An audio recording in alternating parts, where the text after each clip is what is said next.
हाय मित्रों, आप लोगों ने मेरा इंट्रोडक्शन क्लास देख लिए होंगे। तो चलिए हम लोग आगे मैथ पर चलते हैं। तो मैथ आपका कक्षा 10 का शुरुआत हो रहा है और बहुत से विद्यार्थियों ने हमसे कहा कि सर त्रिकोणमिति का अभ्यास शुरू करिए। तो इसलिए जो है कि हमने त्रिकोणमिति अध्याय 8 शुरू कर रहा हूँ। चलिए देखते हैं। आपका चैप्टर है त्रिकोणमिति का परिचय। तो त्रिकोणमिति का परिचय, जैसे कि अध्याय के नाम से ही पता चल रहा है कि इसमें त्रिकोणमिति का बेस है। त्रिकोणमिति का बेस है तो त्रिकोणमिति का परिचय। तो त्रिकोणमिति का यूज कहाँ कहाँ होता है? त्रिकोणमिति का यूज आपका होता है बिल्डिंग बनाना, पुल बनाना। सभी जो भी बिल्डिंग और पुल बन रहे हैं, ये सब जो इंजीनियर बना रहे हैं, इसमें त्रिकोणमिति की सहायता। Please like and subscribe. बात करें तो आपके पास एक अगर मीनार यहाँ पर है और मीनार का यह टॉप है और यह मीनार का बेस है और यहाँ पर एक नदी है और यहाँ पर कोई टेम्पल है और यहाँ से आप खड़े होकर इस टॉप को देखेंगे, मीनार के टॉप को देखेंगे, तो आपको इसकी ऊंचाई मापना बहुत मुश्किल बात है। तो ऊंचाई मापने के लिए ही हम त्रिकोणमिति का यूज करते हैं। या अगर ये ऊंचाई पता है तो इसका जो है कि नदी की जो दूरी है, यानी मीनार और जो मंदिर है, इसकी दूरी यानी नदी की चौड़ाई कितनी है, यह भी माप सकते हैं। तो त्रिकोणमिति का यूज बड़े बड़े इंजीनियर लोग पुल बनाने और बिल्डिंग बनाने में करते हैं। तो चलिए त्रिकोणमिति का हम शाब्दिक अर्थ देख लेते हैं।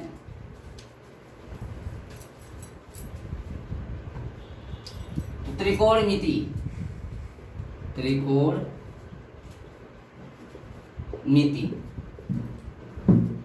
त्रिकोणमिति इंग्लिश में इसको हम कहते हैं ट्रिग्नोमेट्री। जहाँ पर इसका देखिए ट्राई मतलब होता है तीन, और गॉन मतलब होता है भुजा, और मेट्रॉन मतलब होता है माप। अब तीन भुजा माप यानी कि तीन भुजाओं को मापना, अर्थात किसी त्रिभुज समकोण त्रिभुज के तीन भुजा तथा उसके कोणों को मापना ही त्रिकोणमिति है। तीन भुजा यानी ट्राई मतलब तीन, और गॉन मतलब भुजा, और मेट्रॉन मतलब माप। तो चलिए हम लोग अब आगे चलते हैं। तो आगे आपका मिलेगा त्रिकोणमिति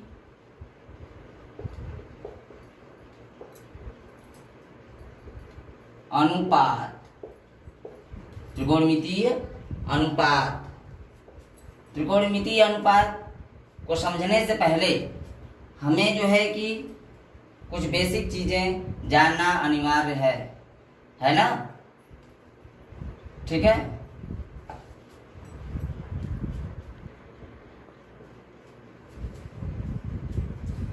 त्रिकोणमितीय अनुपात को जानने से पहले हमें कुछ बेसिक बातें जानना होगा।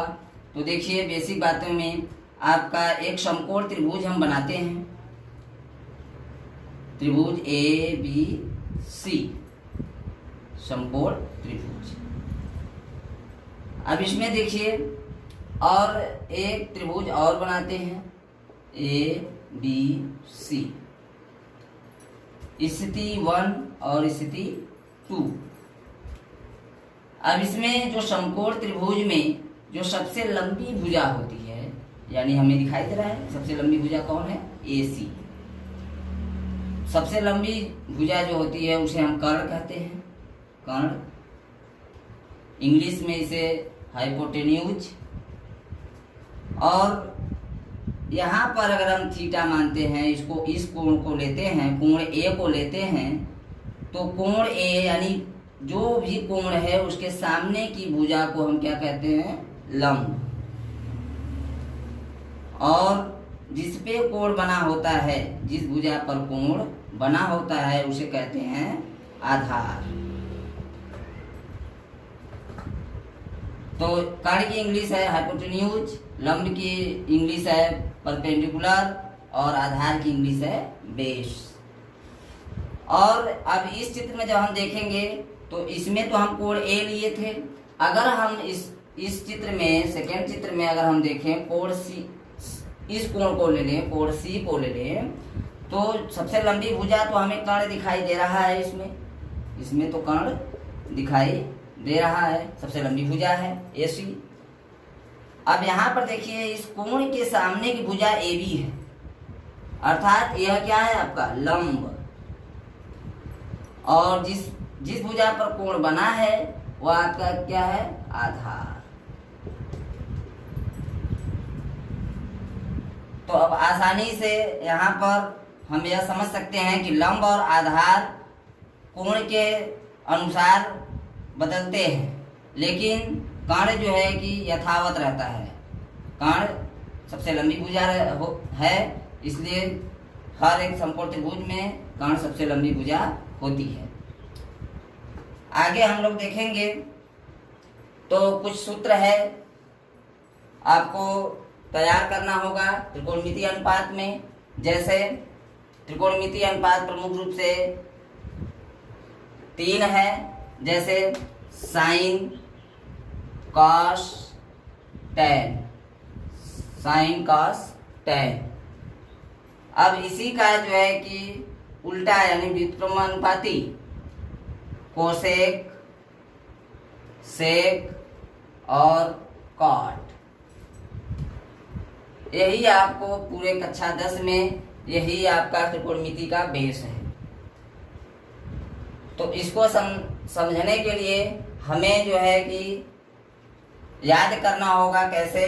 जैसे आपका होता है इस चित्र को, जब फर्स्ट चित्र को लेंगे, प्रथम स्थिति को जब हम लेंगे तो आपका साइन ए बराबर होता है, साइन बराबर होता है लंब बटे कर्ण, लंब बटे कर्ण। अब देखिए इस चित्र में ए के सामने का यह लंब है, तो लंब बटे कर्ण यानी कि BC अपान AC। फिर उसके बाद cos A बराबर होता है आधार बटे कर्ण।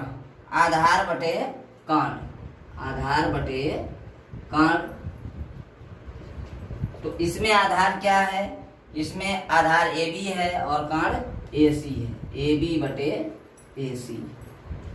फिर इसके बाद आपका tan A बराबर आपका होता है लंब बटे आधार। तो लंब आपका यहाँ है, तो लंब क्या है BC, यानी लंब बटे आधार।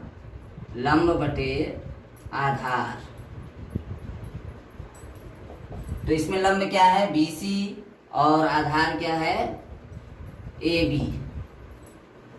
अब इसके बाद आता है नंबर कोसेक ए। तो हमने बताया कि साइन कास टैन का व्युत्क्रमानुपाती होता है, यानी साइन का उल्टा क्या होता है कोसेक, और कास का उल्टा सेक और टैन का उल्टा काट। तो यहाँ से हम कोसेक ए का मान हम क्या लिख सकते हैं, देखिए साइन ए का मान हम लंब बटे कर्ण लिखे हैं, तो कोसेक ए का मान कर्ण बटे लंब। तो कर्ण हमारा क्या है AC और लंब क्या है BC। देखिए कर्ण AC और लंब BC। इसके बाद हम देखते हैं सेक A। तो सेक A में हम चलेंगे तो कास का यह उल्टा है,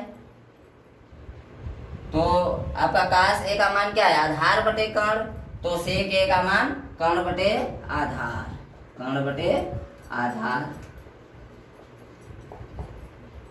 तो कर्ण इसमें क्या है, AC, AC बटे AB। फिर आपका है कॉट, तो कॉट A, कॉट A।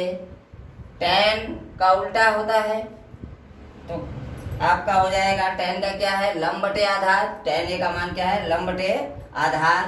तो cot A का मान आधार बटे लंब। तो इसमें आधार आपका क्या है, AB, और लंब क्या है, BC।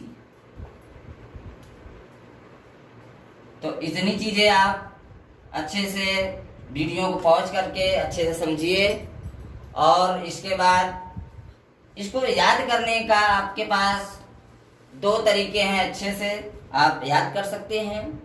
तो चलिए हम लोग देखते हैं कि वह तरीका क्या है। इसको आप लोग अच्छे से समझ लीजिएगा वीडियो पॉज करके।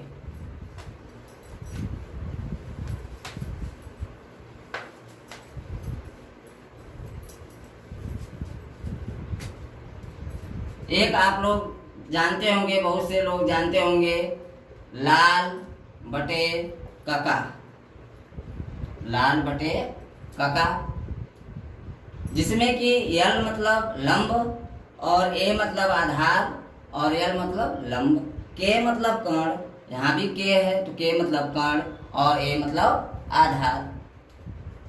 तो यहाँ से हम देखेंगे तो साइन, कॉस, टैन, फिर यहाँ लिख दीजिए कॉट, सेक और कोसेक। अब याद करने में आसान हो जाएगा। कोई भी हमसे पूछे कि बताइए साइन थीटा का मान हम बताइए, तो साइन थीटा का मान बताने के लिए आप क्या लिखेंगे, लंब बटे कर्ण। कास थीटा का मान आधार बटे कर्ण, और टैन थीटा का मान लंब बटे आधार। इसी तरह टैन का उल्टा होता है काट, तो काट का मान कोई पूछे तो आधार बटे लंब, और सेक का मान कोई पूछे तो कर्ण बटे आधार, और कोसेक का मान आपका कर्ण बटे लंब। देखिए उल्टा है ना। यह तो आपका हिंदी माध्यम के लिए, लेकिन अगर कुछ लोग इंग्लिश में भी जानते हैं तो एक होता है पंडित बद्री प्रसाद, P से पंडित, B से बद्री और P से प्रसाद। हर भोले, देखिए यस से हर और B से भोले। तो यहाँ से भोले मतलब BH, भोले लिखेंगे तो आपका BH, तो B से शुरुआत है ना, इसीलिए भोले। ठीक है, तो आपका देखिए पंडित बद्री प्रसाद हर भोले। यहाँ भी जो है कि आपका वही बात है, साइन, कॉस और टैन, और काट, सेक और कोसेक, यहाँ भी वही बात है।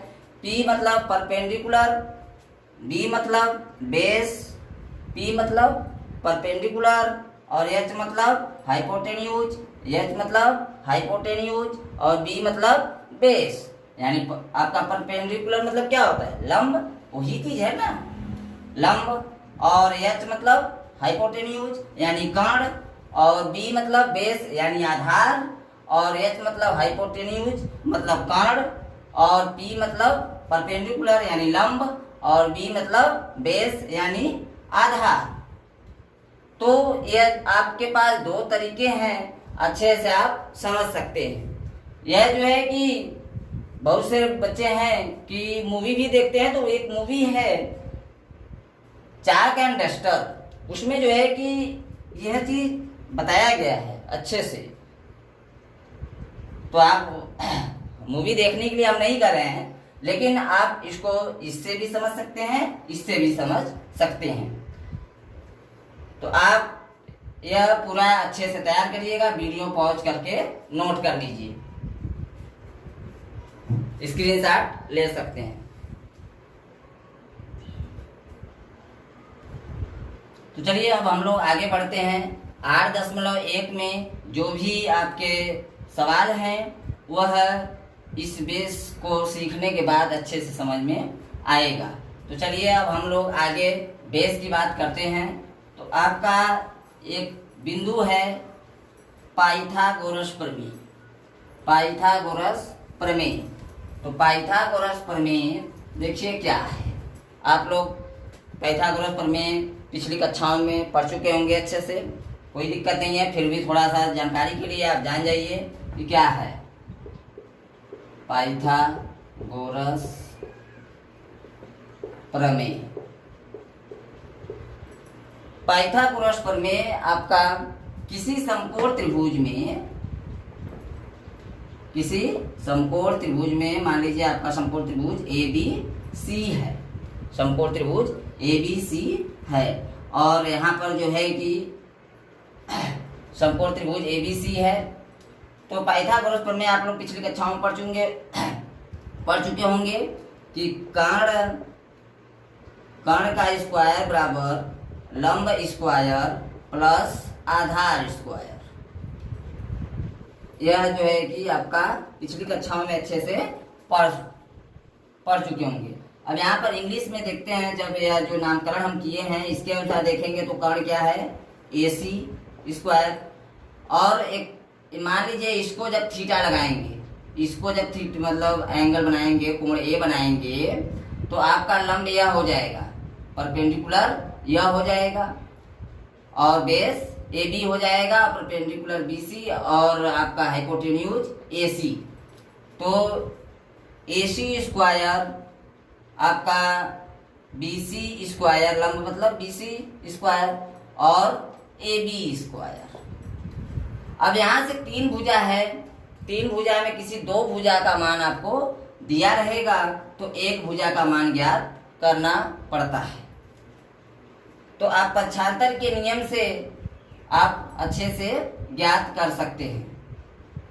जैसे देखिए आपको एक एग्जांपल बताया जाए, जैसे आपका एक समकोण त्रिभुज है ABC। अगर मान लीजिए आपका जो है कि जो लंब है वह 4 सेमी है, और जो आधार है वह 3 सेमी है, तो हमें AC ज्ञात करना है। तो कैसे ज्ञात करेंगे, तो देखिए, तो हमें पता है पाइथागोरस प्रमेय AC स्क्वायर बराबर BC square plus AB square. तो देखिए AC स्क्वायर बराबर BC स्क्वायर, BC का मान क्या है 4 का square, plus AB square, AB का मान 3 है तो 3 का स्क्वायर, अर्थात AC स्क्वायर बराबर 4 का स्क्वायर मतलब 4 गुणे 4, यानी 4 घाते 2, इसका मतलब 4 का गुणा 2 बार, तो 4 चौका 16, और 3 का गुणा 2 बार, यानी 3 त्रिके 9। तो AC स्क्वायर बराबर 16 और 9 25। तो AC आपका यह स्क्वायर बराबर किधर जाता है तो करड़ी बन जाएगी, तो करड़ी में 25 हो जाएगा, और AC बराबर करड़ी में 25 का मान आपका क्या हो जाएगा 5। अब बात कुछ लोग यह जानते हैं और कुछ लोग नहीं जानते हैं कि करड़ी में 25 का मान 5 कैसे हुआ। तो हम जब घातांक एवं करड़ी में चलेंगे, कुछ बेसिक बातें घातांक एवं करड़ी में आपको बताना है, तो समझा देंगे कि आपका करड़ी में 25 हो या करड़ी में 36 हो तो मान कैसे निकाला जाता है, या करड़ी में केवल 5 ही हो तो इसका मान कैसे निकाला जाता है, या करड़ी में 3 हो तो इसका मान कैसे निकाला जाता है। तो ये सब चीजें आपको दूसरे क्लास में आपको मिलेंगी। अब देखिए यह हो गया।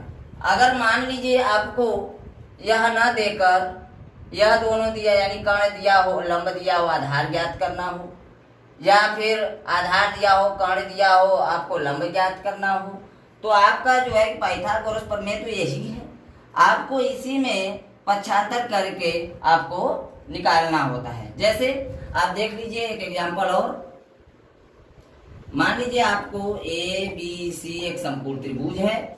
अब यहाँ पर जो है कि आपको 4 सेमी जो है कि दिया गया है, क्या यह आपका कोण है 4 सेमी लंब दिया गया है और कर्ण दिया गया है 5 सेमी। अब हमें जो है कि AB यानी आधार हमें ज्ञात करना है, आधार हमें ज्ञात करना है। तो अब कैसे ज्ञात करें?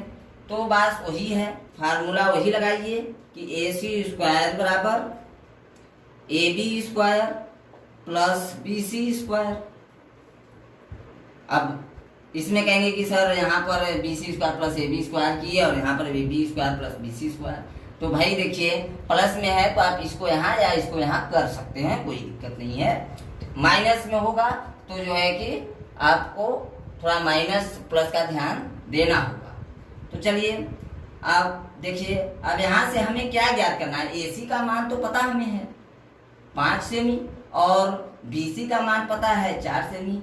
अब AB का मान हमें नहीं पता है, तो AC का मान 5 का स्क्वायर और AB का मान हमें पता ही नहीं है और BC का मान हमें पता है 4, तो 4 का स्क्वायर।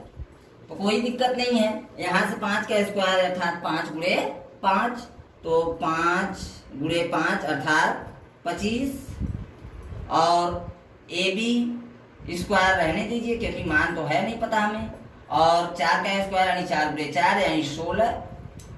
अब देखिए प्लस में 16 है और हम अच्छे से पक्षांतर इसको कर लेते हैं, तो 25 माइनस 16 बराबर AB स्क्वायर। अब देखिए यहाँ पर आपको यह 16 प्लस में था तो हमने इसको बराबर किधर लाया तो ये आपका माइनस 16 बन गया। अब 25 में से 16 घटाएंगे तो आपको क्या मिलेगा 9 और AB स्क्वायर। अभी हमने बताया है कि बराबर यानी AB स्क्वायर है, बराबर के इधर अगर स्क्वायर आता है तो करड़ी बन जाती है, तो करड़ी में 9 बराबर आपका क्या हो जाएगा AB। अब देखिए तो AB बराबर आपका क्या मिल गया करड़ी में 9। देखिए आप यहाँ पे देख रहे हैं कि करड़ी में 9 इस बगल है और जो है कि AB इस बगल है। अब यहाँ पे देख रहे हैं कि AB इस तरफ है बराबर के और करड़ी में 9 इस तरफ है, तो कोई परेशानी नहीं है। बराबर का मतलब ही होता है कि चाहे उधर रखें चाहे उधर रखें, तो इसलिए कोई दिक्कत नहीं है। अब यहाँ से AB का मान, अब करड़ी में 9 का मान आप जानते हैं कि 3 है। अभी हमने बताया कि जिसको अगर ये नहीं पता है कि करड़ी में 9 का मान कैसे निकलेगा या जो भी करड़ी की मान कैसे निकलता है, तो हम अगले वीडियो में आपको बताएंगे। तो ये तो रहा आपकी जो है कि 8.1 की बेसिक बातें। 8.1 अभ्यास लगाने से पहले ये वीडियो आप अच्छे से एक बार समझिएगा। हाँ, जो भी बातें न समझ में आए आप कमेंट करके हमें बताइएगा, है, और अच्छे से मेहनत करिए और लॉकडाउन का फायदा उठाइए और भारत जीतेगा और आप भी जीतिए और हम पूरी मेहनत करेंगे आपको समझाने का। जो भी अगर दिक्कतें हैं या हमारे अंदर कुछ दिक्कतें हैं तो उसको कमेंट में हमें ज़रूर बताइएगा और धन्यवाद।